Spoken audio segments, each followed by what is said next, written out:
For our first problems in the practice exam 2, we're supposed to graph each equation using the x and y intercepts, if they exist. So there's two ways of doing this. You can either graph the equation of the line, and then looking at the graph, tell me what the x and y intercepts are, or you can get the x and y intercepts first, and then use the x and y intercepts to graph the equation. Either way will work. So let's say I have the equation 3x minus y equals 3. Let's say I want to graph it first. If I want to graph it, I want to solve for y, so I'll move the 3x to the other side, either by subtracting, or if you would just want to pick it up and move it to the other side.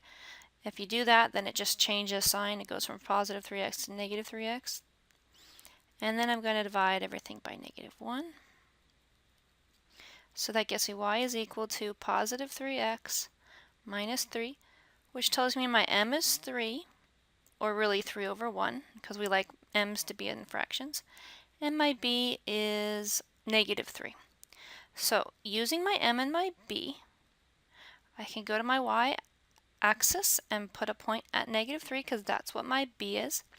My m says rise 3 and run 1. So up 1, 2, 3, run 1. Do it again. Up 1, 2, 3, run 1. So in this method, what I'm doing is I'm graphing the equation. Now, to get the x-intercept, I just look at my x-axis here. On my x-axis, what is the point at which it crosses the x-axis? Well, it crosses at 1, 0. And then to get the y-intercept, I look at the y-axis, which is here, and I can see that the y-axis is at negative 3, 0, negative 3. Make sure that you put these in ordered pairs so that you are getting your full credit. So that's one way of doing it. The other way of doing it, if you wanted to do it a different way, you could take 3x minus y equals 3.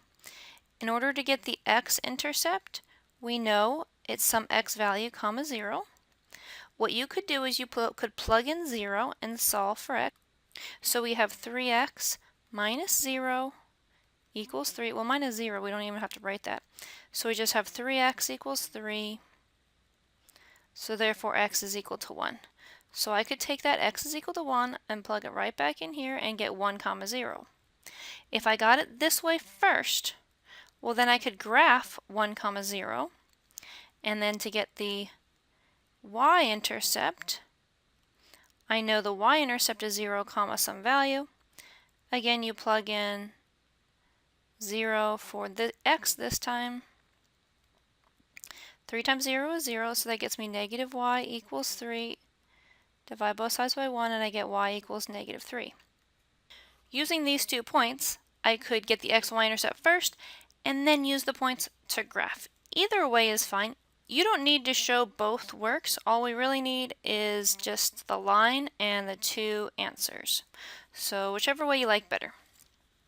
Now the second problem, x equals negative 3, is a special case. And it's a special case because it's a Hoy-Vux problem, because there's only one variable.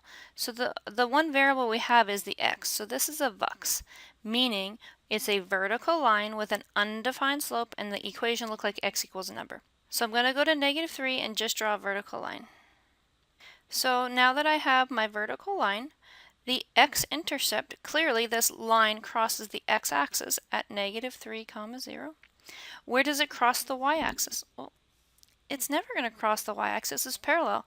So you want to write none here, or NA, or doesn't exist, or something like that. Do not put 0 here. Sometimes students want to put 0 for the y-intercept, and if you put 0, then that means that you think that it crosses at 0, 0, and that's not what it means. So make sure you don't put 0, make sure you put none. On the next section, it says find the equation of the line given the following information. Put the equation into slope-intercept form if possible. So the first problem gives me 2 points. So my big game plan here is if I have 2 points and I'm trying to get the equation of a line, I first need to find the slope. That's step 1. And then step 2 would be to use the slope that I just found and one of the points to get the equation. So that's my big game plan, okay? So how am I going to find the slope? Well, with 2 points, I have a slope formula, which is y2 minus y1 over x2 minus x1. So the biggest mistake people will make here is they'll just plug it in the formula wrong. So to avoid that mistake, what I would like you to do is I would like you to label. So 5 is going to be x1 and 1 is going to be y1. Negative 4 is x2 and 7 is y2. So when I say y2, I'm really looking for 7. And then it has a minus because there was a minus in the formula. And then y1 is positive 1. So the minus is actually coming from the formula, not from the numbers. Okay, on the bottom I have x2, which happens to be negative 4. Then we have a minus, a green minus from the formula, x1, and x1 happens to be positive 5. So now I'm going to evaluate this. I have 6 in the numerator, negative 9 in the denominator, which gets me negative 2/3. So my slope is negative 2/3. Now I'm not done. The question said find the equation of the line. Well, I didn't find the equation of the line, I just found the slope. So what I'm going to do now is I'm going to take the m, which is the slope that I just found in step 1, and one of the points. Now I don't really care which point you use, just pick a point and stick with it. I guess we will use 5, 1, and we'll label that x1, y1. Now the formula for the equation using a point and a slope is called point-slope form. Isn't that awesome? I love how they describe them so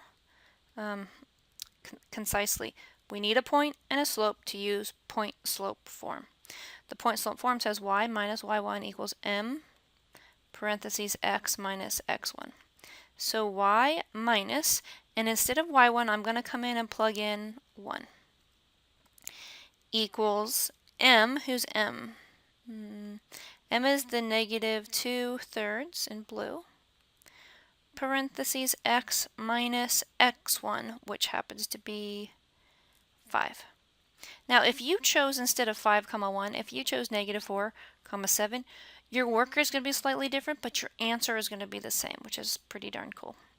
So now what I'm going to do is I'm distributing, clean this equation up a little bit. So we have negative 2/3 times x, which is just negative 2/3 x. Negative 2/3 times negative 5. Negative times a negative is a positive. 2 times 5 is 10, and 3 times 1 is 3. Don't forget a whole number 5, when you're multiplying it by a fraction, the 5 is part of the numerator. So that's why I put the over 1 to remind you that it's 5 is a numerator. Last step is to add 1 to both sides. Now normally this is the easy step, and then I just have my answer. Y equals negative 2/3 x plus whatever 10/3 plus 1 is, which if it was a whole number, it would be no big deal. So I need to work onto the side of my paper, 10/3 plus 1 over 1.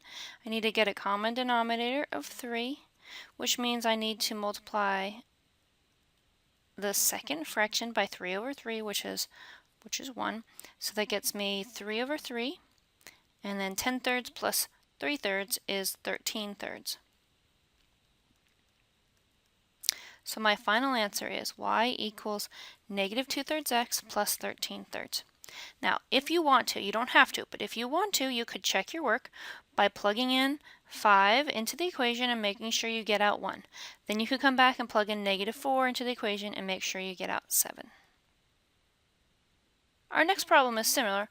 This one says find the equation of the line that is perpendicular to 3x plus 2y equals 6 and passes through. So again, my game plan's the same. Step 1, find the slope. Now it may be a different method to find the slope, but it's still the same concept. Find a slope. Step 2 would be to use that slope and the point to get the equation. That's our game plan. So in order to find the slope this time, I wasn't given 2 points, so I can't use the slope formula. But what I can do is I can use the equation of the perpendicular line. And let's see if we can pull a slope off that. So I'm going to move the 3x to the other side, or you could subtract 3x from both sides. When I pick it up and move it to the other side, that makes it negative 3x. And then I'm going to divide everything by 2. And I get y is equal to negative 3/2 x plus 3. So what is the slope of this line right here? Of this line, the slope is negative 3/2. Now that's not really the slope I want because of this word right here, perpendicular. So I need a perpendicular slope.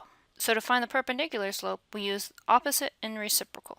So opposite meaning this, our first slope was negative, so my new slope is going to be positive, and reciprocal meaning the numerator and the denominator switch places. So the opposite is positive, the reciprocal is 2/3.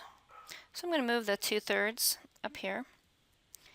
And my point is 6, negative 2. That's my x1, y1. And my point slope form that I can use now that I have a point and a slope is y minus y1 equals m parentheses x minus x1. So we have y minus, my y1 happens to be negative 2.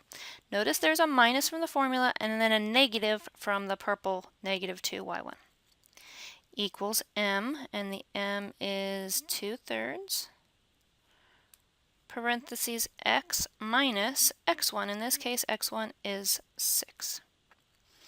Okay, so we have y plus 2. Distribute this and I get 2/3 x minus, let's see, 2/3 times negative 6. That's negative 12/3, which is negative 4. Okay, and then the last step is to get y by itself, so I'm going to subtract 2 to both sides.